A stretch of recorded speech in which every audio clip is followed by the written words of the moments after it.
I'm Tony Ross. I'm president of OIC of America, and this is it. Thank you so much for meeting with me. I appreciate it. Now, I've heard all these amazing things about your organization. Why don't you tell me a little bit more? Sure. Thank you for the opportunity. I'm Tony Ross. I'm president of OIC of America. Okay. We are a national movement and network of workforce development and job training providers. We are in 22 states, wow. 44 affiliates, yeah. But most importantly, founded here in Philadelphia by the legendary Leon H. Sullivan, who many people in this community know. He was known as the Lion of Zion. Right. Who pastored Zion Baptist Church for almost 40 years. Okay. And Reverend Sullivan, when he came to Philadelphia in the late 1950s, early 1960s, created a program known as selective patronage. Okay. And in selective patronage, the basic philosophy is that we don't buy where we don't work. As we all know, many communities were locked out of economic opportunities in the 50s and 60s, and it was a way to try to break that. Reverend Sullivan created the selective patronage program. That he organized 400 pastors from Philadelphia and around the East Coast to engage in this program. The first company they targeted was Tasty Cake, interestingly enough. I believe it. We found a lot of people like Tasty Cake. Yeah, they do, myself included. Yeah, so as a result of that program and attempts with other companies, many job opportunities became open to communities that traditionally had not had the opportunity to access those job opportunities. I love that. As you can imagine, folks weren't prepared because they didn't have the opportunity to ever be in those positions. Right. So Reverend Sullivan, in his brilliance, decided there was a need for a training entity to train people to now access these opportunities that were available to them. So thus OIC was born in 1964. We just celebrated our 50th anniversary. Happy birthday. We had a gala here in Philadelphia with Reverend Al Sharpton as our keynote. Very good program. Yeah. So that tells you a little bit the history of our organization. Yeah. I love that. We do job training in a variety of areas. We try to meet the needs of an employer in a particular community. So in some cases it might be healthcare. Here in Philadelphia, since we have a wonderful tourism industry, we have a hospitality program where in our facility we basically have a fake hotel. So when the students come in, they train as if they're working at the Marriott or the Hilton. They clock in. There's a front desk that has the computer technology that front desk people utilize in the hotel.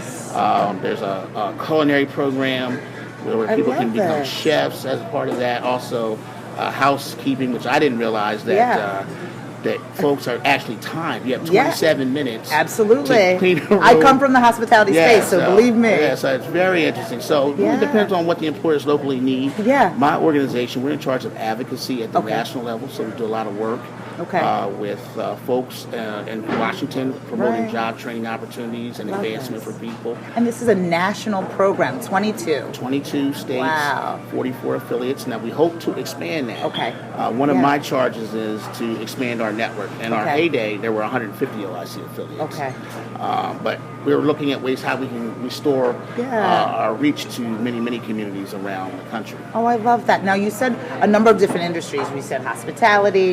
Is there an array? How many industries are you kind of working with now? So many? So many. We're doing a survey right now of our affiliates. But I would say at least a good 15 to 20. So anything from manufacturing, IT, healthcare, green jobs, those kinds of things. Absolutely. I love that. So you talked about the future of the program. Where do you see it going and expanding, short-term and long-term? Well, let me tell you just a little bit of what we're doing right now. So we're just coming off one national grant application that we completed, the Green Jobs Innovation Fund, where we trained 1,700 people. 1,700 across the country. Wow. In 7 communities in 15 different certifications around green jobs. Wow. Okay, let me give you some example of our local impact. So in Wilson, North Carolina, the OIC has a public benefit of $1.3 million off of a $600,000 investment. So that $1.3 million is the taxes paid by those who were trained and now working, and also the savings from public assistance,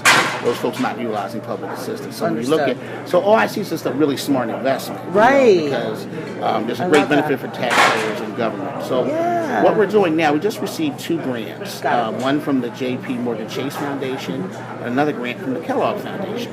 And so what they're helping us do is they're asking us to go out and identify what are the middle skilled jobs that are available in underserved communities across the country, and then what are the credentials and training that folk need to be able to access those jobs. I love so that. really smart, because I think the worst thing in the world, and I think everybody would agree, is to train somebody for a job that doesn't exist. So what we're saying, what are the needs now? What are the needs 5 years from now? And what are the credentials that people need to access those jobs? And that's sort of what we're working on now. That's our future. I love that. Now, if I were an employee, how would I be able to, or a hopeful employee, how would I be able to get into the program so I could get the necessary training? Well, basically, you can come to the OIC of America website, oicofamerica.org, and you can see where our different affiliates are and reach out to them locally. Or you can reach out to our national office. There's a contact information on our website. And also social media. We're very active on social media. We're on Instagram, Facebook, Twitter. I think I missed one there. But yeah, LinkedIn, I think we're on all of those folks. So you can reach out to us in whatever way is comfortable for the person. Wonderful. Now talk to me about a little bit, and lastly, about the corporate connections that you have. So is it, if corporations or businesses are looking to get involved in the program, do they contact you through those same means? Absolutely. Exactly. So we work very closely with employers locally, workforce investment boards, to kind of figure out what their needs are. And I think the OIC clientele is very interesting. 60% of our clientele nationally is women. Right. And here in the Delaware Valley, it's actually a little higher, I think 75%. Wow. So our populations tend to be people who are hard to serve. So, returning citizens from the criminal justice system, teen pregnancy, high school dropout, folks who we really want to get employed. Yeah, of course. We need everybody competing so we can compete in this global economy. So Absolutely. we need every American making a contribution. So yes, certainly the corporations can contact our national office, especially those who have a multi-state reach. Yeah. I think what we offer at our office is a single point of contact. Yeah. So if you're operating in multiple counties or multiple states, you can come through us. You don't have to contact each individual affiliate to figure that out. So we're certainly the one. Ease a transaction for the customer. Well, I love this, and I think that this is completely, not only useful, but I really enjoyed spending some time with you today. We will follow, fan, and like all of the things that you have going on, and you will have to stay in touch with me so we can see if we can get more involved. Absolutely. All right. Thank you so much. Thank you so much. Thank you. Awesome. This Is It TV with Sheldon Bartlett Rumor. We're back. New crew, new attitude, same fun. Tune in every day, 5 days a week at 10 a.m. on WMCN. Your local source for entertainment, dining, fashion, music, and more. Do you have an interesting story to tell? Are you looking to promote a product, service, or business? This Is It TV can help. Contact This Is It TV with Sheldon Bartlett Rumor today. For more information on This Is It TV with Sheldon Bartlett Rumor, don't forget to follow, friend, and like us at This Is It TV, and log on to thisisittv.com.